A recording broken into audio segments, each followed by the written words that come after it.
오늘 우리에게 주신 하나님 말씀은 로마서 8장 30절 말씀입니다. 신약성경 250면에 로마서 8장 30절 말씀입니다. 우리 하나님의 말씀을 다 함께 받들어 읽겠습니다. 로마서 8장 30절입니다. 시작. 또 미리 정하신 그들을 또한 부르시고 부르신 그들을 또한 의롭다 하시고 의롭다 하신 그들을 또한 영화롭게 하셨느니라. 아멘. 계속해서 주대심 로드십에 대한 설교를 하고 있습니다. 지난주에 하나님이 어떤 분이신가에 대한 것을 시작을 했는데요. 우리가 하나님이 어떤 분이신지 여러 가지 말을 할 수 있지만 지난주에 우리 하나님이 어떤 분이신지에 대해서 나누면서 우리 하나님이 모든 것의 통치자이시다 라는 말씀을 드렸습니다. 하나님의 통치에서 벗어난 것은 있을까요? 없을까요? 없습니다. 그래서 심지어 성경은 뭐라고까지 이야기합니까? 빛도 하나님이 지으셨고 어둠도 하나님이 지으셨다라는 말씀을 드렸습니다. 그럼 어둠도 하나님이 지으셨다 이러면 굉장히 곤란해하는 분들이 있는데 그것도 하나님의 통치 아래 있습니다. 모든 것은 다 하나님께서 통치하셨습니다. 다른 종교인들이 다른 신의 이름으로 아무리 승리하는 것처럼 보여도 비록 그들은 모르지만 그 일도 다 하나님께서 하신 일이다. 성경은 이렇게 말하고 있습니다. 하나님께서 세상 역사를 주관하시는 이유는 모든 것이 합력하여 우리 믿는 자들의 선을 위해서다라고 또 가르쳐주고 있습니다. 매우 이기적인 해석 같지만 이것이 성경의 진리입니다. 아무리 악하고 어려워 보이고 이상해 보여도 모든 것이 합력하여 우리의 선을 위해서 하나님은 역사해 주십니다. 그래서 우리가 섬기는 여호와 하나님은 유일하신 하나님이다. 우리가 이렇게 말하고 있습니다. 오늘은 여호와가 하나님이시다라는 말 속에 우리 하나님은 불가능이 없으시다라는 말을 포함하고 있는데 이 하나님의 권능이 어느 정도입니까?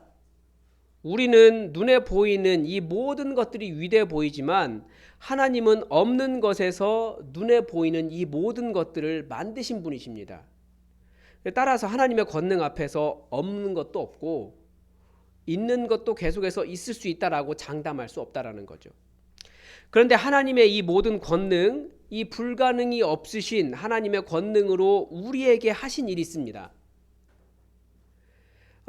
물론 하나님은 우리의 이성으로는 도저히 이해할 수 없는 많은 불가능들을 우리에게 가능하게 해주셨습니다. 예를 들면 하나님이신 예수님께서 인간이 되어 이 땅에 내려오신 일이라든지 이 아브라함 같은 그런 떠돌이 유목민을 통해서 이 믿음의 역사를 보여주신 일이라든지 성경에 그런 일들이 많이 있잖아요. 노예 소년이 총리가 된다든지 2000년 전에 그 연약했던 초대교회가 단기간 내에 유럽 전역을 뒤덮는다든지 이런 불가능이 가능한 일들이 얼마든지 많이 있습니다. 예수님께서 오셔서 보여주신 모든 일도 그렇습니다. 사람이 치유되는 일도 그렇습니다. 앞을 보지 못하는 자들이 보게 되는 일도 그렇습니다. 귀신에 쫓겨가는 일도 그렇습니다. 불가능한 일이에요. 그런데 가능했어요. 불과 100여 년 전에 이 나라에 이 교회가 하나도 없던 이 땅 위에 100여 년은 더 됐군요. 교회가 가득하게 된 것도 하나님의 가능. 인간이 보기에는 불가능하지만 하나님의 가능 이외에 무엇으로 설명할 수 있겠습니까? 우리가 조금 있으면 1월 6일이 되는데 1월 6일 날 5년 전에 교회를 세우면서 여기에 교회가 살아날 것이라고, 교회가 이렇게 될 것이라고 누가 장담할 수 있었습니까? 이 코로나라고 하는 상황을 지나가면서 이렇게 교회의 모습이 되고 우리가 부흥하고 살아있을 수 있게 된 것이 이 일들이 어떻게 가능한 일이 되겠습니까? 우리는 불가능을 생각하지만 하나님은 계속해서 가능을 보신다고요. 없는 것을 있는 것으로 만드시는 것. 이것이 하나님의 일입니다. 그런데 하나님께서 우리를 위해 행하신 또 다른 놀라운 일은 바로 죄인을 의롭다라고 해주신 것입니다. 놀랍지 않으신가요? 여러분 같은 죄인을 하나님이 의롭다라고 말씀해 주신다라는 거예요. 이게 놀라움입니다. 우리 사람들은 불가능하다고 이야기해요. 죄인이 어떻게 의인이 되느냐.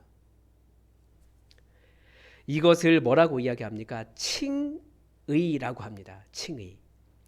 칭의란 의롭지 않은 자를 의롭다고 불러주신다라는 말입니다. 그런데 여기에는 뭐가 있습니까? 조건이 달려 있어요. 이 의롭지 않은 자가 어떤 의롭지 않은 자입니까? 믿는 의롭지 않은 자입니다. 그래서 뭐라고 이야기하냐면 믿는 죄인 이렇게 이야기합니다. 그래서 세상은 둘로 나눌 수 있죠. 믿는 죄인과 믿지 않는 죄인으로 나눌 수 있어요. 잠깐만 잠시 한숨을 쉬겠습니다.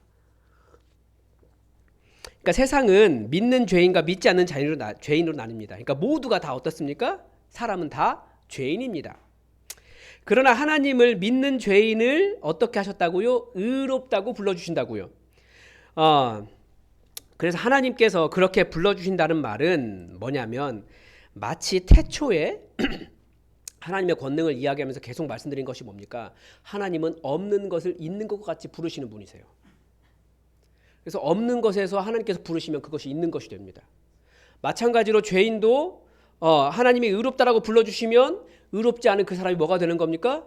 의로운 사람이 되는 겁니다. 이게 하나님께서 부르신다라고 하는 말씀입니다. 이게 칭의라고 하는 말이에요. 믿는 죄인을 의롭다고 불러주시는 것, 이것을 칭의라고 합니다. 이것이 바로 하나님의 그 권능이, 없는 것을 있는 것처럼 부르시는 하나님의 그 권능이, 그 불가능을 가능으로 만드시는 그 권능이, 그 신비가 만든 그 신비가 바로 우리를 의롭다라고 불러주신, 믿는 죄인을 의롭다고 만들어주신 신비라는 거예요. 그런데 이 칭에는 또 다른 신비가 있습니다. 참고로 설명을 드리면 기독교에서 신비라고 하는 말은 우리가 이해할 수 없는 하나님의 그 크심, 인간의 이성으로는 도저히 파악할 수 없는 그 하나님의 영역을 신비라고 부릅니다. 신비주의라고 하는 말도 똑같습니다. 신비주의라고 하는 말도 교회에서 말하는 신비주의라고 하는 단어는 우리가 하나님을 다 알 수 없기 때문에 인간의 영역으로는 이성으로는 도저히 파악할 수 없는 그 영역을 추구하는 것을 신비주의라고 하지, 우리가 말하는 그 세상이 말하는 통속적으로 말하는 그런 신비주의를 이야기하는 것이 아닙니다. 이 말 때문에 오해가 있어요. 이 미스테리온, 그 말 때문에 오해가 있는데, 교회에서 말하는 신비주의는 막 갑자기 막 하면서 막 뭐 보고 뭐 그런 걸 신비주의라고 하는 게 아니에요. 교회에서 말하는 신비주의는 인간이 하나님을 다 파악할 수 없잖아요. 하나님은 인간이 알 수 없는 신비의 영역 가운데 들어있거든요. 그래서 우리가 하나님을 찾아간다, 하나님을 추구한다, 하나님의 권능을 구한다, 이 모든 것이 다 신비주의예요. 말에 오해를 하지 마십시오. 그래서 무당 같은 것 추구하는 그런 것을 신비주의라고 말하는 것이 아닙니다. 잘 모르시는 분들이 이 교회의 신비주의라고 하는 단어에 집착해서 그 본뜻이 무엇인지 모르고 연구해 보지 않고 무조건적으로 공격하는데, 그런 신비 아니에요. 여러분은 그런 무지함에 동조하지 않으셨으면 좋겠습니다. 신비주의는 그런 말이 아닙니다. 어쨌든 이 칭의에는 하나님의 신비가 들어 있습니다. 그러니까 이 칭의는 절대 일방적으로 일어난 사건이 아니에요. 이 칭의는 반드시 성화와 함께 일어납니다. 성화가 뭡니까? 거룩하게 하시는 거잖아요. 그러니까 실제로 거룩하게 변하는 겁니다.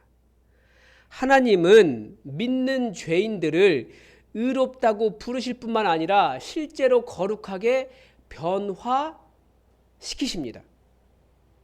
그러니까 하나님께서 누군가를 의롭다, 우리들을 향해서 의롭다라고 선언하실 때, 그렇게 말씀하실 때 반드시 이런 일을 이루신다라는 거예요. 하나님은 우리를 의롭다라고 말씀해 주실 뿐만 아니라, 그렇게 보실 뿐만 아니라 또 우리를 거룩하게 실제적인 변화를 일으키신다라는 거예요. 그래서 우리 다 알아요. 여전히 죄인이잖아요. 하나님께서 의롭다고 불러주셨는데. 그런데 거기에 머무는 것이 아니라는 겁니다. 주님 오시는 그날까지 계속해서 우리는 변화되어 갑니다. 내가 변화를 이루는 것이 아니라 우리 하나님께서 우리를 변화시켜 주신다는 거예요. 단지 그것이 주님 오시는 그날까지 계속 이루어지기 때문에 계속 죄인인 것처럼 느껴지기도 하고 또 의인인 것처럼 느껴지기도 하고, 동시에 두 상태를 계속해서 가지고 간다는 거죠. 그래서 오늘 말씀은 뭐라고 이야기합니까? 또 미리 정하신 그들을 또한 부르시고, 부르심이 뭐라고요? 없는 것을 있는 것으로 만드시는, 없는 것을 있는 것으로 보시는, 실제로 그 일을 이루시는 그 부르심이에요. 그러니까 미리 정하신 자들을 또한 부르시고 부르신 그들을 또한 어떻게 하신다고요? 의롭다고 하시고 그리고 의롭다고 하신 그들을 또한 영화롭게 하셨느니라. 하나님은 미리 정하신 자들을 부르셨습니다.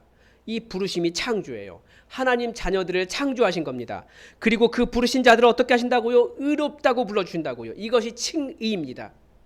그리고 하나님께서 의롭다고 불러주신 그들을 어떻게 하신다고요? 성화의 과정을 이루시는 겁니다. 그게 영화롭게 하신다는 거예요.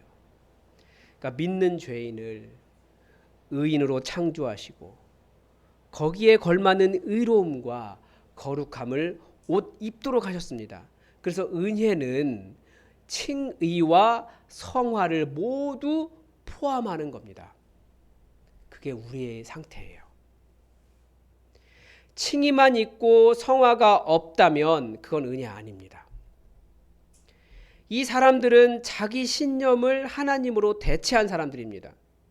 그래서 입으로는 지식으로는 글로는 혹은 기도로는 멋있는 성경의 언어들과 종교적인 수사가 가득하지만 그들은 여전히 이 세상 풍조와 공중권세 잡은 자를 따라서 음란하고 부정하고 악하고 분노하고 집착하고 탐심으로 가득 차 있고 뭐 그렇게 살아도 어떤 자각이 없어요. 또한 칭의는 있는데 성화가 없으면 결국 자기 의에 불과합니다. 자기 의에 가득 차 있지만 죄책감에서 벗어날 수가 없는 거죠. 우리 로마서 9장 16절의 말씀을 한번 읽어볼까요? 한 장 넘김이 있을 것 같은데요. 아니면 같은 면에 있거나. 로마서 9장 16절 한번 읽어보겠습니다. 시작. 그런즉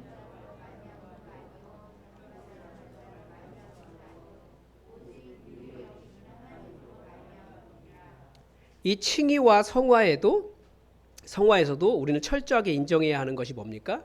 하나님의 주권입니다. 우리가 지금 로드십에 대한 이야기를 하고 있는데 하나님의 주권에 대한 이야기를 하고 있는데요. 우리 하나님이 이 칭의와 성화에 있어서도 주인이시라는 거예요. 모든 것을 통치하시는 우리 하나님의 통치가 이 칭의와 성화에도 있습니다. 그러니까 믿는 죄인들의 이 칭의와 성화는 믿는 죄인들의 원함이나 믿는 죄인들의 의지나 그들의 어떤 노력도 아니고 오직 불쌍히 여기신 하나님 때문에 일어나고 있다는 겁니다. 그러니까 우리가 구원받는 것 확실한 이유가 무엇입니까? 모든 것을 다스리시는 하나님 때문에 일어납니다. 여러분을 거룩하다고 말씀해 주시는 일이 어떻게 일어납니까? 우리가 그렇게 원하기 때문이 아니에요. 우리가 다름질하기 때문도 아니에요. 우리 하나님께서 우리를 향해서 택하시고 너희는 의로운 자다라고 말씀해 주시기 때문에 일어나는 일입니다. 그래서 여러분 내가 의인인가 고민하지 마십시오. 믿는 자에게 이 일을 이루시는 분은 누구십니까? 누구 때문에 우리가 의인입니까? 우리를 불러주신 하나님 때문에 우리가 의인인 겁니다. 그러면 우리가 거룩하게 여전히 아무리 다름질해도 아무리 원해도 아무리 하려고 해도 거룩해지지 않는데 그럼 우리 실패한 사람들입니까? 아니라는 거예요. 이 일은 처음부터 누가 계획하신 일이고 누가 이루시는 일입니까? 우리 하나님께서 이루시는 일이라는 거예요. 그래서 우리가 결국은 어떻게 될까요? 우리는 거룩하게 될 겁니다. 다만 언제까지? 주님 오시는 그날까지 계속 이 일이 되는 걸 뿐이죠. 우리가 구원받은 이유도 우리 안에 어떤 지식이나 우리 안에 선함 때문이 아니라는 거예요. 하나님께서 우리를 불쌍히 여겨주셨고 하나님의 그 자비하심이 우리를 이끌어 가시는 겁니다. 그러니까 우리의 주권, 하나님의 주권, 하나님의 주대심, 로드십은 바로 우리를 선택하시고 의롭다 불러주시고 실제로 거룩하게 변화시켜 주시는 성화의 주도권과 신비라고 말할 수 있다는 거죠. 그런데 이 하나님의 선택에는 또 다른 신비가 있습니다. 에베소서 1장 4절에 보면 하나님께서 우리를 이렇게 거룩하게 하고 우리에게 이러한 복을 주시려고 창세 전부터 선택하셨다라고 말씀하시고 있어요. 하나님께서 이미 창세 전부터 택하신 자들 안에서 미리 보고 계셨다라고 가르쳐주고 있어요. 그게 무엇이냐면 하나님의 선택에는 영원한 사랑이 있다라고 가르쳐줍니다. 하나님은 그 영원한 사랑으로 우리를 택하셨고 미리 알고 계셨고 우리를 이 죄악된 세상 속에서 거룩함으로 부르셨다라고 가르쳐줍니다. 그래서 이 칭의와 성화는 사실 하나님의 사랑으로 가득 차 있는 과정입니다. 다음 주에는 이 사랑과 주대심에 대한 것을 나누려고 하는데요. 혹시 여러분 지난 설교를 기억하십니까? 설교를 제가 뭐 설교했는지 혹시 기억하십니까? 설교를 하면 사실 설교자 저에게 더 큰 은혜가 돼요. 저는 그 설교 가지고 일주일 동안 살거든요, 실제로. 설교를 하고 나서도 항상 부족한 것이 많기 때문에 그렇습니다. 저도 하나님께서 여러분이 기도한 대로 다 응답해 주실 것이다, 이렇게 설교하고 싶었어요. 지난 주일이 첫 번째 주일이니까. 그리고 정말 그런 기도대로 교회가, 성도가 부자가 되고 모든 복을 다 받고 그렇게 되기를 바랍니다. 그런데 교회가 많은 복을 받았는데 사실 교회에 대한 이미지는 점점 나빠져요. 왜냐하면 교회가 이 칭의를, 이 성화를 자신들의 죄악이나 죄책감을 가리는데 그런 용도로 사용하고 있기 때문에 교회 이미지가 나빠지는 것이 아닐까, 그런 생각이 들었습니다. 사람을 때리고 주일에 거룩하게 예배드리며 나는 이렇게 좋은 사람이야 포장할 수 있습니다. 가난한 사람들의 임금을 떼어 먹고도 한편으로 나는 거룩한 사람이야 정당화할 수 있습니다. 사실 영어로 하면 그런 정당화, 포장, 거기에 해당하는 단어와 이 칭의라고 하는 단어가 똑같습니다. justification, 정당화라고 하는 단어거든요. 칭의라고 하는 단어거든요. 단어가 똑같아요. 성화가 없으면 칭의는 허울입니다. 그래서 저는 이제 교회가 복을 위해 기도할 때가 아니라 정말 하나님께서 부르신, 다시 살리신 이유, 성화를 고민하고 그 일을 위해 기도할 때가 되었다라는 생각이 들어서 어떤 복을 위한, 우리의 형통을 위한 설교보다도, 오늘 기도는 그렇게 했지만 우리의 성품의 변화, 성화를 위해서 기도하기 위해서 기도해야 된다라고 생각해서 지난주에 그렇게 설교를 한 겁니다. 그런데 정말 참 감사한 것은 지난 3일 동안 저는 저의 성품의 부족함에 대해서, 변화되지 않는 저에 대해서 정말 뼈저리게 느끼는 일들을 지난 3일 동안 매일매일 경험했습니다. 그러니까 월요일에는 지금 교회에 특별한 이슈가 있어서 교회 전화를 착신을 해놨는데 제 핸드폰으로 교회 전화로 쌍욕을 들었습니다. 화가 나죠. 근데 그런 욕을 듣고도 과연 제 안에 분노하지 않고 악의를 갖지 않을 수 있을까라는 생각이 들었습니다. 화가 나거든요. 또 어제는 좋은 날이어서 식당에 갔는데 옆에 테이블에 앉은 분들이 테이블 옆에 수저통을 이렇게 빼놓고, 요즘 테이블 옆에 수저통이 붙어 있잖아요. 그래서 넣어놓지를 않으시는 거예요. 아무 생각이 없는 거예요. 자기는 숟가락 꺼냈으니 아무 문제 없다라고 생각하시는 거죠. 그러니까 그렇게 삐져나와 있으니까 빠져나올 수가 없는 거죠. 다른 사람에 대한 배려가 전혀 없는 것을 보면서, 그런 상황을 보면서 화가 나서 제가 그 수저통을 입는 힘껏은 아니고 약간 소심하게 집어넣었습니다. 근데 화가 나는 거예요. 이런 배려 없는 아줌마들 같으니라고. 속에서 그런 마음이 일어나는 거죠. 그런 일들을 통해서도 화가 나는 저를 보면서, 야, 과연 그리스도인은 이럴 때, 이런 무례함과 이기심을 대할 때 어떻게 행동해야 될까 고민이 됐습니다. 정말 제가 크게 성화되고 마음이 넓고 좀 아무렇지도 않다면 그런 것에 대해서 아무런 문제를 느끼지 않았겠죠. 제 성품이 부족한 거죠. 인간이 덜 된 거예요. 그래서 주일에 이런 일들을 보거든 분노하지 말고 분노와 악의를 벗어나기 위해 기도하라고 설교했으니까 제가 오늘 새벽에 나와서는 어떻게 기도했을까요? 정말 열심히 저의 성품과 성화를 위해서 기도했겠죠? 아니요. 자리에 앉아서 본능적으로 그냥 평소 하던 대로 하나님, 정말 모든 것이 다 돈이네요. 돈 좀 주세요. 라고 기도했습니다. 그러면서 다시 제 안에 모순을 발견한 거예요. 그래서 다시 하나님 제 안에 이런 다양한 일들 속에서 믿지 않는 죄인들처럼 분노하지 않게 해달라고, 믿는 죄인으로서 성화를 이룰 수 있게 해달라고, 음란함, 다시 주일 말씀 돌아보면서 음란함, 부정함, 불의, 거짓됨, 분노, 악의, 탐심, 집착을 버리고 벗고 죽이고 거룩함, 의로움, 사랑을 옷 입고 평강의 지배를 받으며 감사하는 사람이 되게 해달라고 기도했습니다. 그러니까 이런 변화가, 이런 깨달음이, 이런 부딪힘이 우리를 거룩하게 빚어가시는 하나님의 성화의 과정인 거죠. 다른 사람 다 그렇게 사니까 우리는 괜찮습니까? 그러려면 그리스도인 왜 부르셨냐고요. 다른 사람 다 그렇게 사니까 나도 그렇게 살아도 되는 겁니까? 나도 분노하며 나도 악의에 가득 차서 다른 사람을 향해서 쏘아붙이고 다른 사람을 죽이려고 하고 악한 마음 갖고 다른 사람 다 그렇게 사니까 그렇게 살아도 괜찮다는 겁니까? 그러면 우리를 거룩하게 부르신 이유가 무엇이냐는 거예요. 말씀은 하나님께서 그것을 원하셔서 우리를 거룩한 자라고 부르신 것이 아니라고 가르쳐주고 있습니다. 그냥 믿는 죄인으로 그냥 살아가라고 부르신 것이 아니라고 말씀하십니다. 믿는 죄인의 성화를, 믿는 죄인이 성화를 이루기를 원하신 거죠. 부자가 되는 것이 우리의 목표가 아니에요. 우리는 거룩을 향해 부르심을 받았습니다. 그게 우리의 목표입니다. 하나님은 하나님의 모든 권능으로 우리를 거룩하게 빚어 가신다라는 거죠. 그게 우리가 도전받는 이유입니다. 여러분은 무엇에 도전받습니까? 기도 열심히 하고 정말 부자가 되었다는 간증을 통해서 여러분 도전받습니까? 아니요. 우리가 이제 도전받아야 될 일은 정말 그 그리스도인으로서 거룩을 위해 살아가는 거룩한 그 성품을 만들어가는 성화가 되어가는 사람들에게 도전을 받아야 된다는 겁니다. 그게 우리의 도전이라는 거예요. 여러분 지난 며칠간 혹시 분노하셨습니까? 억울하다고 믿지 않는 죄인과 같이 맞대어 싸우셨습니까? 그게 우리가 할 일이 아니라는 거죠. 하나님께서 우리를 부르신 것은 우리의 성화, 우리의 변화와 관련이 있습니다.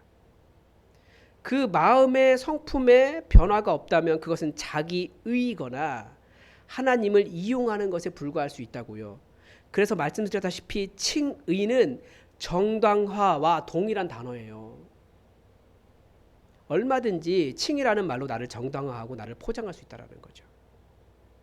하나님은 하나님의 그 모든 권능, 하나님 되심을 통해서 우리를 빚어가십니다. 거룩을 향해 빚어가십니다.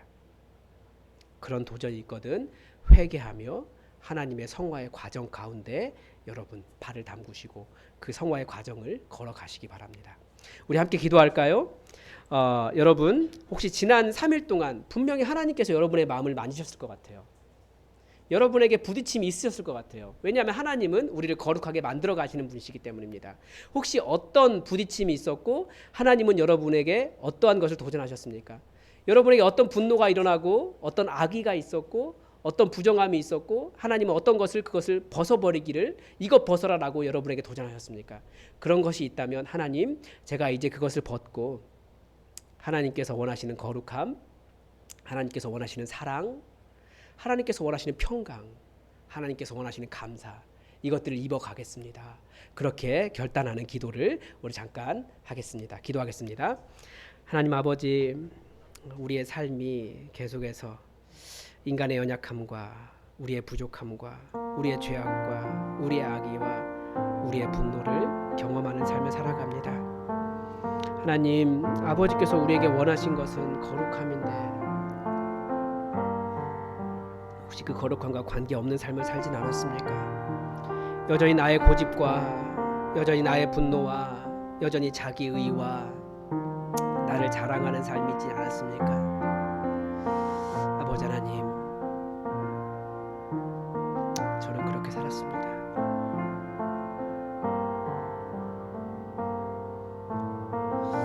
아버지는 우리를 거룩함으로 불러주셨는데 하나님의 평강의 지배를 받는 자가 되게 하시고 하나님의 사랑의 지배를 받는 자가 되게 하시고 하나님의 사랑으로 살아가는 자가 되게 하시고 용서하며 하나님의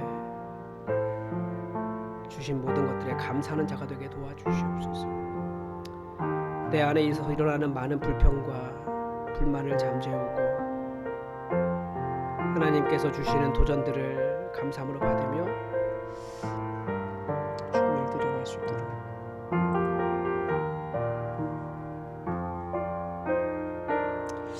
우리 함께 은혜 찬양 함께 할까요? 찬양 집에는 없지만 제가 가사를 불러드리겠습니다.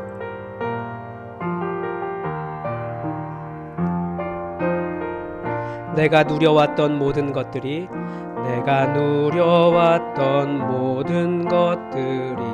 내가 지나왔던 모든 시간이 내가 걸어왔던 모든 순간이 당연한 것 아니라 은혜였소.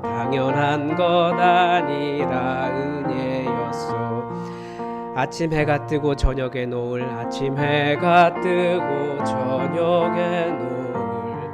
봄의 꽃향기와 가을의 열매 변하는 계절의 모든 순간이 당연한 것 아니라 은혜였소. 모든 것이 은혜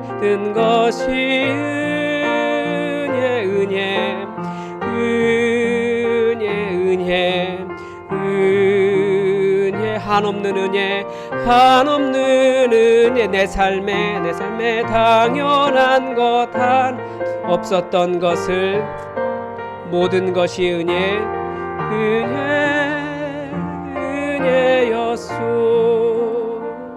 기도하겠습니다.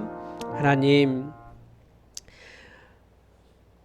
우리 같은 죄인을 의롭다고 불러주시고 실제로 거룩해질 수 있도록 우리를 만져주시고 우리의 성품에 도전을 주시고 부딪힘을 통해 우리를 빚어가시는 하나님의 은혜에 감사를 드립니다. 거룩하다고 부름받는 것만 즐겨하지 않게 하시고 하나님께 주신 도전에 감사하며 거룩함을 이루어갈 수 있도록 도와주시옵소서. 하나님께서 시작하셨기에 아버지의 그 전능하심으로 그 신비로 우리를 빚어가시는 줄 믿습니다. 결국 주님 우리를 부르시는 그날 아버지 앞에 아름다운 열매로 거룩함으로 영화로움으로 설 수 있도록 우리를 만져주시고 빚어주시고 하나님의 거룩함을 이루어 주시옵소서. 또 하루 살아가면서 또 내일 살아가면서 그 다음 삶 살아가면서 우리의 연약함과 벗어버려야 할 악함을 볼 때에 감사하며 하나님께서 원하신 선함과 아름다움과 거룩함과 사랑과 의로움과 감사함을 입어갈 수 있도록 우리를 만져주시옵소서. 결국은 주님께서 원하신 아름다운 모습으로 변화시켜 주시기를 간절히 원하며 예수님과 함께 부르심 일으키심을 받은 자로서 부족함 없도록 아름답게 하여 주시기를 원하며 예수 그리스도의 이름으로 기도드립니다. 아멘. 지금은 우리가 어떠한 옷을 입을지 먼저 보여주신 우리 주 예수 그리스도의 은혜와 우리에게 선하신 일을 시작하셔서 결국은 완성하실 성부 하나님의 그 크신 사랑하심과 이곳에 오셔서 우리의 하나님의 자녀로서의 어울리지 않는 옷을 발견하고 하나님의 자녀로서의 걸맞는 옷을 입을 수 있도록 도우시는 성령 하나님의 교통하심이 칭의뿐 아니라 성화도 이루어 온전한 은혜의 삶을 살아갈 고개 숙인 모든 예배자들 머리 위에 지금부터 영원히 함께 하실지어이다. 아멘.